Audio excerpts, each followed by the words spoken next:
Hello, this is Julian with Coffee Reviews, and today we'll be reviewing the Richard and Marlon Wash Processed Ecuador from Subtext Coffee Roasters. And there's the bag right there. And Subtext, based out of Toronto, Ontario, and they're a coffee roaster that came highly suggested to us after our most recent American and Canadian coffee roaster tier list. So we did a mini series on their coffee just a couple of months ago and enjoyed them so much that we decided to revisit them next time they offered something that caught our interest. So we do have a couple of reviews coming up of coffees that sounded very interesting to me, but we did have one slot available to get free shipping. So I asked someone to pick out a coffee, and this is the coffee that they suggested. So we will see how it turned out, as this right here is day 38.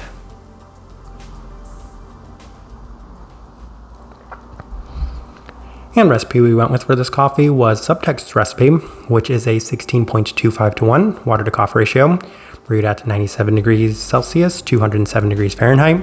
And I like this one best through the V60, which indicates a more medium fine grind roast profile for this coffee. So it's very much on par with our previous experiences with Subtext's coffees, which I can say is definitely lighter relative to the vast majority of Canadian coffee roasters that we've had in the past. And I feel like a lot of people say that it is a slightly more developed version of Say's coffees, which is to say that it's still pretty light, if maybe not necessarily an ultra light coffee, but I think that's the best way to describe it. So with all that out of the way, let's go ahead and start discussing this coffee. Day 14, first impression. And we did opt for the V60, and the cup is mostly subtle, as it's offering a slight bit of a darker fruit brightness to it. Listed blueberry and fig notes felt apt, as there was definitely a darker berry aspect to an otherwise softer cup. A slight lingering spiced tone, leading the cup to a pretty decent first impression. And if you watched the previous series of the Subtext coffees, and you saw that I didn't necessarily have the best initial impressions of any of the coffees that we had, as it took quite a bit of time for the coffees to really seem to open up. And I wasn't necessarily expecting this coffee to be impressive right off the bat, but this was definitely on par with the previous experiences I've had from this coffee roaster. Day 17 through the Chemex, and the cup was already a little better, as there was better definition to the dark berry aspects and a bit more intensity with a bit more sweetness, slight spiced quality, leaving a better overall impression this time around. We move on to day 20 as we opted for the April Brewer, and this was by far the best the cup had been to this point, as there was notably more intensity to the blueberry aspect, as it was much more prominent and pronounced, still in a softer sense, but definitely still a little bit more prominent in that regard. Dark berry is significantly improved with the spiced herbal quality present yet again. So cup has been pretty consistent up to this point. We've just seen that the overall intensity is improving day by day. Day 23 opted for the V60 with Subtext recipe, and already this is by far the best the coffee had been up to this point, and I'm not entirely sure whether or not it was the slight adjustment, but Subtext recipe isn't too dissimilar from our own, so I wouldn't necessarily say that a huge result on this coffee. I feel like a lot of the time their coffees just need a little bit more rest to really seem to start to open up, and that was the case with this one yet again, as there was significantly more intensity to the cup, as this time I could even say that the blueberry tone to it was a little bit more candied in that regard. Florality is even, as it's felt in a honeysuckle-like sense, with a bit more of a spiced quality, lending it to a very nice day this time around. Day 26 through the Chemex with Subtext recipe, and this was a bit more similar to the earlier experiences we had had with it, offering a softer berry sense to it, with more of the herbal spiced quality yet again. Sweetness does open up after a very extended cool down with a bit more of the fruit brightness yet again. So once again, a little bit more reminiscent of those softer tones from the earlier impressions. But we move on to day 29 as we opted for the V60 with Subtext recipe again, and it continues to perform well above expectations with a semi-sweet blueberry candy feel to it, and the complementary darker berry aspects in terms of the brightness as well. And the reason I say better than expectations is mostly because when they picked out this coffee, I was kind of surprised. It didn't necessarily sound like my type of coffee, truth be told. I usually have mixed impressions and expectations of Sidra coffees in general, and even then, while I do enjoy blueberries, the flavor profile sounded kind of mixed to me. So having these really positive and sweeter experiences to this one was a little bit of a surprise, but I was very happy with how it was turning out by this time, as there's yet another slight honeysuckle aspect to it, with the spiced quality giving it some interesting depth. And the cup has been pretty consistent, though I'm starting to see and feel more and more from this coffee in greater definition and greater intensity day by day. Day 32 through the Chemex with Subtext recipe, and this method isn't without its charm, as it does have that slight blueberry bubblegum-like feel to it, with the blueberry aspect still offering a unique quality to the cup. I can say that the blueberry aspect is a slight bit more different than what you typically experience, especially given that this is a wash-processed coffee. Rest of the cup does continue to hone in on the herbal qualities with a slight citric aspect as well, which is a little bit more on par with what I get from citric coffees. The finish remains the best part of this coffee though, as it seems to really kind of open up as the cup does cool down. Day 35, final notes we have through the V60 one more time with Subtext recipe, and there's more success yet again, as it's been pretty consistent. Day by day, you're getting the same tones and themes to it, so you're just opening up, offering a little bit more intensity, and you're getting more depth to it in that regard. Slightly sweeter and brighter than anticipated. Dark berries remain the focus with complementary herbality. All right, let's go ahead and put up the tasting wheel so you can see what we're getting. And a lot of level 4s, so let's go through those. We'll start with the cleanliness level 4. And for it being a wash processed coffee, I was fully expecting this one to score at that level 4 mark. But I think what really seemed to help was the wonderful definition and clarity that was present with a lot of the aspects within this one, most notably the berry tone and theme within this coffee.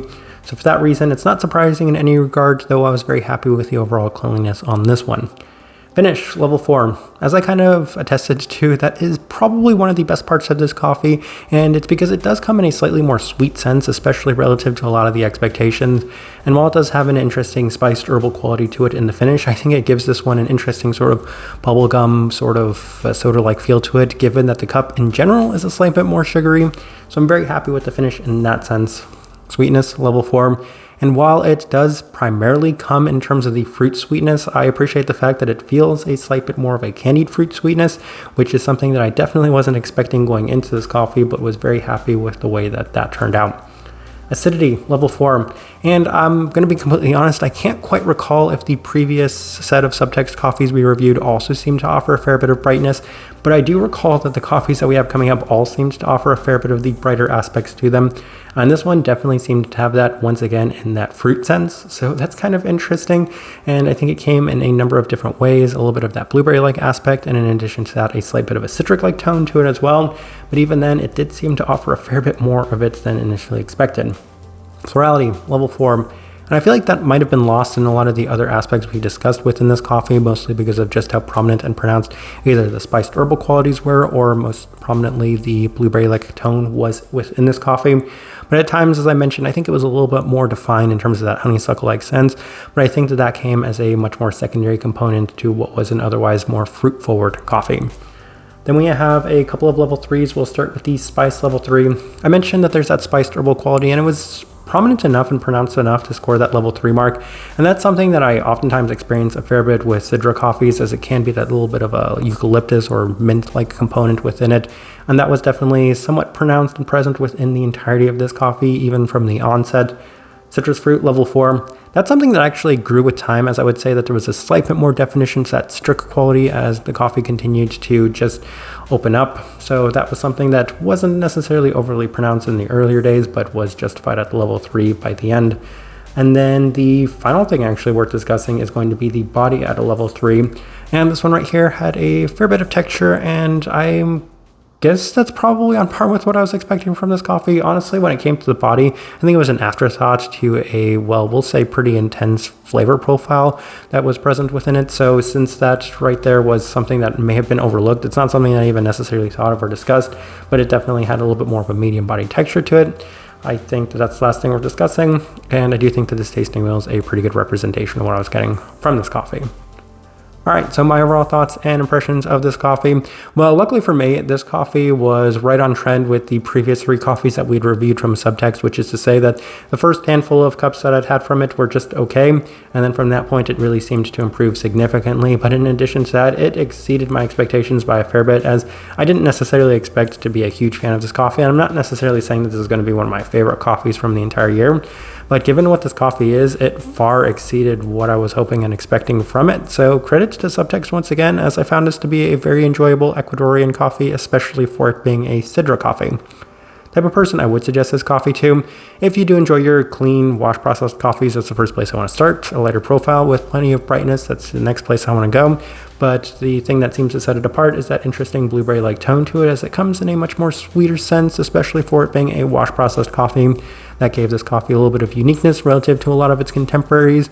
That's the best direction I can point somebody towards for this one, and the best way I can leave this review. If you by chance had an opportunity to try this coffee, I'd love to know your thoughts and impressions of it as well. If you're enjoying the content, give this video a like, subscribe if you're not already subscribed. This right here has been a review of the Richard and Marlon Wash Processed Ecuador from Subtext Coffee Roasters. Thank you for watching.